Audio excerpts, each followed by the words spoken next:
Hello bachcho, let's see this question. The vector equation of two lines L1 and L2 are respectively, then r vector is equal to 17 I cap minus 9 j cap plus 9 k cap plus lambda 3 I cap plus j cap plus 5 k cap, and r vector is equal to 15 I cap minus 8 j cap minus k cap plus mu 4 I cap plus 3 j cap.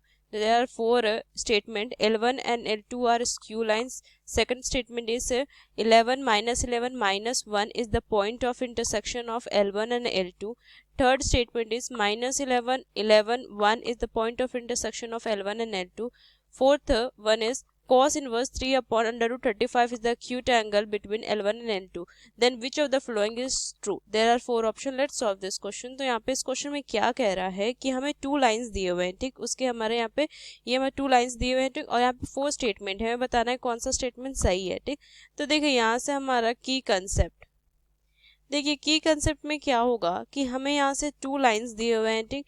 अब यहाँ से देखिए सबसे पहले अगर हम पहला statement अगर हम देखें तो क्या बोल रहा है कि L1 and L2 are skew lines. ये क्या है, हमारा स्क्यू लाइंस है, ठीक। तो ये क्या होगा, स्क्यू लाइंस मतलब कि ना वो पैरेलल हो ना वो इंटरसेक्टिंग हो, ठीक। यहाँ से अगर हम लिख दे इस तरीके से कि ना वो पैरेलल हो और ना ही वो इंटरसेक्टिंग हो, ठीक, इंटरसेक्ट भी ना करे, ठीक।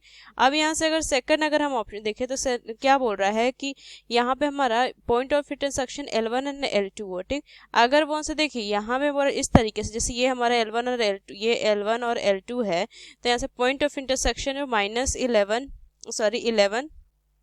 यहाँ से देखेंगे ये हमें बोल रहा है क्या कि 11 -11 और -1, ठीक। अब देखिए अगर वो पॉइंट इंटरसेक्ट करेगा इसका मतलब क्या, या तो स्टेटमेंट फर्स्ट हमारा सही हो या तो स्टेटमेंट सेकंड सही हो, या हमारा क्या हो जाए, या तो फिर फर्स्ट सही हो या सेकंड गलत हो, दोनों में से कोई एक ही सही होगा, ठीक।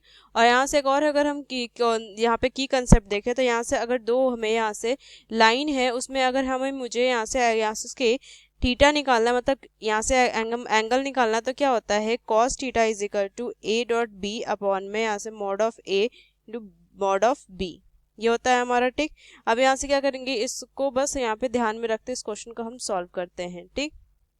तो चलिए इस क्वेश्चन को हम क्या करते हैं, सॉल्व करते हैं। तो सबसे पहले हम स्टेटमेंट 1 देखेंगे, ठीक। तो स्टेटमेंट अगर हम 1 देखें तो यहाँ से हमारा क्या है, L1 अगर देखें तो 17 I कैप माइनस में 9 J कैप प्लस में 9 K कैप प्लस में लैम्डा यहाँ से 3 I कैप प्लस में J कैप प्लस में 5 K कैप, ठीक, ये होगा। और यहाँ से अगर हम L2 देखें तो क्या है हमारा 15 I कैप माइनस में 8 J कैप माइनस में K कैप प्लस में म्यू 4 I कैप प्लस में 3 J कैप, ठीक। अब यहाँ से अगर हम देखें तो यहाँ से हम क्या करेंगे, यहाँ से अगर हम इस L1 के अगर हम यहाँ से XY कोऑर्डिनेट्स देखें तो कितना हो जाएगा, यहाँ से अगर देखें तो ये हो जाएगा 17 प्लस में 3 लैम्डा I कैप प्लस में यहाँ से हो जाएगा -9 minus lambda J cap plus में प्लस होगा ना, यहाँ से कितना हो जाएगा 9 प्लस में 5 लैम्डा K कैप, ठीक। अब यहाँ से अगर L2 का कोऑर्डिनेट्स देखें तो क्या हो जाएगा 15 प्लस में 4 म्यू I कैप प्लस में -8 प्लस में 3 म्यू J कैप प्लस में -1 यहाँ पे K कैप, ये होगा, ठीक। अब देखिए दोनों के क्या हो जाएगा, x कोऑर्डिनेट सेम होंगे तो यहाँ से हम क्या लिखेंगे कि 17 प्लस में 3 lambda is equal to 15 plus में 4 म्यू, ये होगा, ये हमारा लैम्डा। तो यहाँ से क्या हो जाएगा, यहाँ से हो जाएगा हमारा यहाँ से 4 म्यू माइनस में यहाँ से कितना हो जाएगा 3 लैम्डा इज इक्वल टू 2, ये होगा, ठीक। अब यहाँ से अगर देखें तो यहाँ से हम क्या लिखेंगे, इसके अगर हम y कोऑर्डिनेट्स देखें तो यहाँ से क्या लिखेंगे हम, यहाँ से 9 प्लस में 5 लैम्डा इज इक्वल टू -1, तो यहाँ से कितना हो जाएगा 5 lambda is equal to minus में यहाँ से 10, तो lambda is equal to minus में 2। अब यहाँ से लैम्डा की वैल्यू हम इसमें पुट कर देंगे तो कितना हो जाएगा, यहाँ से देखिए 4 म्यू प्लस में 6 इज इक्वल टू 2, तो 4 mu is equal to minus में 4, तो यहाँ से mu is equal to minus में 1, तो यहाँ से म्यू और लैम्डा दोनों की वैल्यू निकल गई। तो यहाँ से हम पॉइंट ऑफ इंटरसेक्शन फाइंड कर सकते हैं। तो यहाँ से क्या हो जाएगा, पॉइंट ऑफ इंटरसेक्शन अगर हम देखें तो कितना हो जाएगा, यहाँ से 17 प्लस में क्या था हमारा 17 प्लस में 3 लैम्डा कोमा -9 प्लस में लैम्डा, और यहाँ से हमारा 9 प्लस में 5 लैम्डा। बस यहाँ से हम क्या करेंगे, लैम्डा की वैल्यू पुट कर दिए तो 17 - 6 यहाँ पे हो जाएगा -9 -2, यहाँ से हो जाएगा 9 माइनस में यहाँ से हमारा 10, तो कितना हो जाएगा यहाँ से अगर हम देखें तो ये हो जाएगा 11 -11 और यहाँ से हमारा -1, तो ये आ गया। तो ये हमारा क्या हो जाएगा, देखिए यहाँ से पॉइंट ऑफ इंटरसेक्शन, मतलब कि सेकंड जो हमारा स्टेटमेंट है ना वो हमारा सही होगा, मतलब फर्स्ट स्टेटमेंट तो गलत हो गया, फर्स्ट स्टेटमेंट गलत हो गया, ये हमारा सही है। तो यहाँ से अगर हम यहाँ और ये हमारा सेकंड भी थर्ड भी गलत हो जाएगा क्योंकि हमारा पॉइंट ऑफ इंटरसेक्शन तो इतना आया हमारा, ठीक। तो यहाँ से हम क्या कह सकते हैं, देखिए कौन सा हमारा यहाँ पे अगर हम यहाँ से भी एलिमिनेट कर दे ऑप्शंस को, तो जिसमें हमारा सेकंड है तो देखिए सेकंड हमारा सिर्फ फर्स्ट में है, ठीक। तो यहाँ से हम देख सकते हैं, लेकिन हम यहाँ पे फोर्थ जो स्टेटमेंट उसको भी देखेंगे यहाँ पे, ठीक। तो फोर्थ स्टेटमेंट क्या बोल रहा है कि कॉस इनवर्स जो एंगल जो होगा दोनों में वो है कॉस इनवर्स से 3/√35। तो इसको अगर हम सॉल्व करें यहाँ से देखिए, तो यहाँ से हम क्या लिखेंगे कि फोर्थ स्टेटमेंट के लिए अगर हम देखें तो यहाँ से हमारा यहाँ पे L1 और L2 दिया हुआ है, तो यहाँ पे डायरेक्शन रेशियो ऑफ अगर हम L1 देखें तो कितना हो जाएगा 3,1,5, ठीक।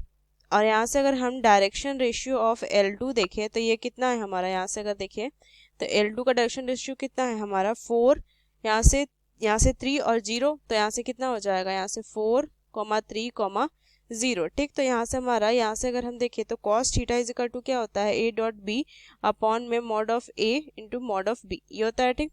तो यहाँ से देखिए इसको अगर हम यहाँ से A देखें और इसको B, तो यहाँ से A वेक्टर क्या हो जाएगा यहाँ से वेक्टर फॉर्म में, तो 3i कैप प्लस में j कैप प्लस में 5k कैप ये होगा, ठीक। और यहाँ से B वेक्टर क्या हो जाएगा यहाँ पे 3i कैप प्लस में 4i कैप होगा ना, यहाँ पे हमारा 4i कैप, यहाँ से लिखेंगे 4i कैप प्लस में 3j कैप, ठीक, ये होगा। तो यहाँ से कितना हो जाएगा, यहाँ से अगर देखें तो ये हो जाएगा 3i कैप प्लस में j कैप प्लस में k कैप डॉट में यहाँ से कितना हो जाएगा 4i कैप प्लस में 3j कैप, ठीक। अपॉन में यहाँ से कितना हो जाएगा, देखिए यहाँ से हो जाएगा √3² प्लस में 1² प्लस में यहाँ से 1² ये होगा। और यहाँ से कितना हो जाएगा, यहाँ से हो जाएगा हमारा 4² प्लस में 3² ये होगा, ठीक। यहाँ से हमारे 1² है, ठीक। तो इसको अगर हम फर्दर सॉल्व करें तो यहाँ से कितना हो जाएगा, देखिए यहाँ से इसको लिखेंगे हम ऊपर कितना हो जाएगा, यहाँ से अगर देखें तो 12 + 3 हो जाएगा यहाँ से, ठीक। और अपॉन में हो जाएगा इसका √35 और √15 ये हो जाएगा, ठीक। सॉरी √25 यहाँ से हो जाएगा हमारा √25, ठीक। तो यहाँ से कितना हो जाएगा अगर हम देखें तो ये हो जाएगा हमारा 15 अपॉन में 5 इंटू √35, तो ये कितने वो टाइम्स जाएगा 3 टाइम्स, तो हमारा कितना आ जाएगा cos theta is equal to 3 upon में √35, तो theta is equal to cos inverse 3 upon में √35, तो ये आ जाएगा हमारा थीटा की वैल्यू, ठीक। तो यहाँ से अगर हम देखें तो यहाँ से हमारा कौन सा, देखिए फोर्थ स्टेटमेंट भी इसका मतलब हमारा सही है, तो यहाँ से क्या हो जाएगा, देखिए हमारा कौन कौन सा सही हो गया। तो यहाँ से देखें तो अगर हमारा कौन सा ऑप्शन सही होगा, यहाँ से अगर हम देखें तो एक तो हमारा सेकंड सही हुआ ये, और यहाँ से फोर्थ सही होगा, तो कौन सा ऑप्शन हो जाएगा, यहाँ से अगर हम देखें तो ये हमारा ए जो है वो second and fourth statement are true. Using this की concept we solve this question, hope you understood it well, best of luck, thank you.